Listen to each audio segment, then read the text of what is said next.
This gives me high hopes for any future animated figures we see. Hasbro has already revealed an Optimus and Bumblebee in this new style, and I like what I see here. I was right to like it? I was right to like it!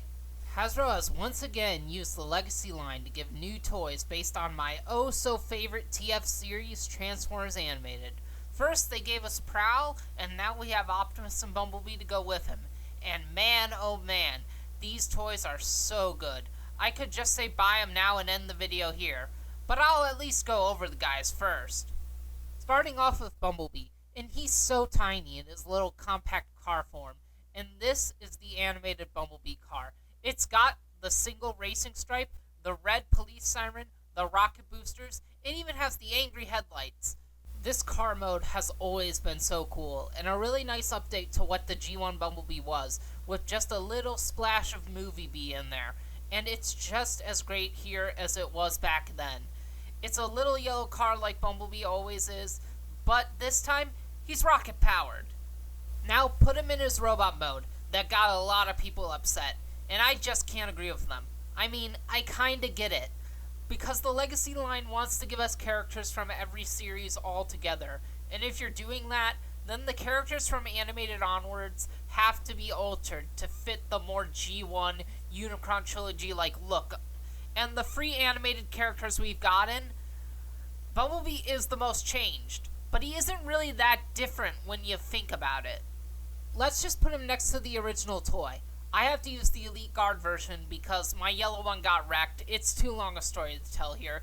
The point is, I'm showing the black one, and aside from the colors and the size, which we'll talk about later, the only thing that is different between these two designs is the legs, which actually do some things more accurate to the animation than the original, mostly in his feet, which is a bit hard to tell because they aren't painted, and the things they changed I don't really think are that big of a deal.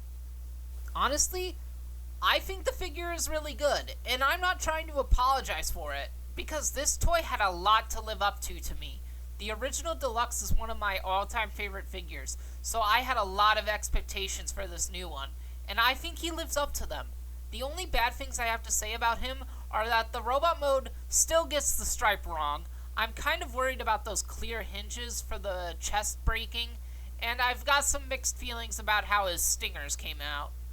That said, I do understand and like what they are doing with them. They want to recreate the thing from the show and the original toy, where he can combine the two of them together. But once you split them apart, they just look odd. Which was a problem with the old toy too, but it doesn't look as bad on that compared to this. But they did include this extra ability to fuse them together with his boosters to make these silly sci-fi pistols that I like a lot. It may not be what he had in the show, but it's a fun idea, and that just works for this new toy. Also, we have to get this out of the way. He is a bit too small if you want show-accurate scale. He should be about a head taller than he actually is, and I do wish he was that size, because it's just odd to have a deluxe figure that's the same size as a core class, but he's still a great toy all the same. I don't think I can say they've surpassed the old toy I love so much, but it's really close, and I love it in the same way I love that toy, and I'm just glad I can say that about him. That said, the little yellow guy isn't the only member of the animated world to get his return, because we also have this red and blue truck with a giant axe on its back, the boss bot himself, Optimus Prime, and oh boy, this toy is so good. This year has just started, and we may have already found the best toy right here. Just look at this truck. It has so much personality with all those curves, the light bar, and the diagonal windows. You also just gotta love the black on the bottom side of the cab under the stripe. It's just so striking, and something only the animated Optimus has. Also, no smokestacks, which seems like a weird thing to omit from your Prime, but it really works here.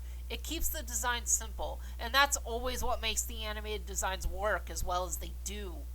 Plus, the fact that they managed to give him the floating cab look from the show by including an extra set of wheels hidden inside those gray blocks next to his grill, and that's just a really cool thing that no other Transformers toy has ever done. And You think his truck mode is great? His robot mode is just perfection. He is just animated Optimus Prime. You can't even tell that this has been modified to fit in a Georn world, unless you put him right next to the animation model. And even still, this is clear animated Optimus Prime, and only animated Optimus Prime. Like, when they reuse this mold, they can only really reuse it as all the repaints the original had, or they could make something totally new. But we all know Transformers doesn't really like doing that anymore. His head is looking wonderful with his bright blue face, and I'm oh so glad that he has a face. This is the version of Optimus that keeps his mouth covered the least. And if we could get any figure of Prime with a face, this was the figure to do it with. The bits of yellow on his torso really make him pop. You know, nobody really thinks about yellow as one of Optimus's colors, but it's usually there, and it's always a good touch. The only thing on him that looks a little off are the windows and other truck details on the sides of his arms. But they had to go somewhere, and it really doesn't look bad. In terms of posing, he can do everything that a modern Transformer can do. That said, mine does sadly have something making it so that if I turn his waist or right arm at a certain spot, they just come right off. Thankfully, they go right back in like nothing, and eventually I'll figure out what's doing it and file it down. But right now, I can't deal with it, and I'm sure most people won't have that problem. The last thing we have to look at with this wonderful Prime is his axe. And forget about that orange silhouette from like a minute of the original series. This is the reason Prime still has an axe to this day. Now, every toy of animated Optimus makes his axe look completely different. And this one looks the most like the show, with the shape of the head. Then, when you look at the handle, it's this big gray tube that I didn't think I was going to be okay with. But it was made like this so it can be a telescoping pole, just like it was in the show. And none of his toys have done this before. That makes it pretty cool in its own right. He's just a good figure in every aspect.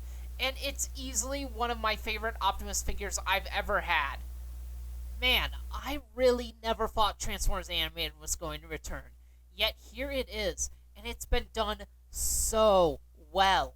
So far, we are free on greatness here, and it feels so good. If you can only get one of these guys, Optimus is the one to get. But Bumblebee is great. Last year's Prowl is great.